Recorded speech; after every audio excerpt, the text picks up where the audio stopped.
అవ్వచ్చు. అంత అలా రాదు. చైనా భాష, చైనాకి భారతదేశానికి ఉన్న తేడా ఏంటంటే, హ్మ్. మనకి మన ప్రభుత్వాల్లో మొఘలు ఉండేవారు, రాజులు ఉండేవారు, బ్రిటిష్ వచ్చారు, పోయారు, ఈ ప్రభుత్వం వచ్చింది. చైనా ప్రభుత్వం 1000 సంవత్సరాల క్రితం ఎలాగ ఉన్నది, 500 సంవత్సరాల క్రితం ఎలాగ ఉన్నది, ఇవాళ కూడా అలాగే ఉన్నది. ఆ రహస్యం ఒకే లీడర్ ఉంటాడు, ఎలక్ట్ అయినాడు.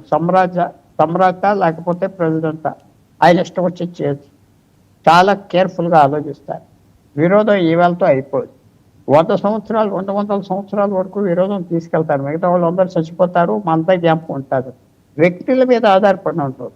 చైనీస్ మేమే ప్రపంచానికి మధ్య రాజ్యం, మిడిల్ కింగ్డమ్, మా తర్వాతే ఎదవలందరూ అని వాళ్ళ ఫిలాసఫీ. కాబట్టి ఓపెన్గా థ్రెట్స్, చక్కటి మాటలు అన్నారు చెప్పాలంటే.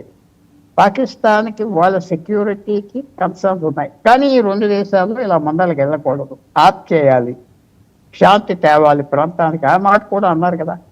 తర్వాత చైనా మీద కూడా ఇంకో రకంగా ఈ సమయంలో పెద్ద ప్రెషర్ ఉన్నది కదా. హ్మ్.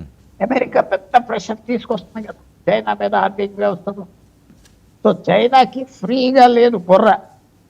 పెద్ద ప్రాబ్లం అమెరికా తీసుకొచ్చి పెట్టారు కాబట్టి వాళ్ళు ఇసురుకొని ఒక కోడి పుంజులాగా ముందలకు వచ్చేసి ఫైటింగ్ పుల్లులాగా వచ్చేది లేదు.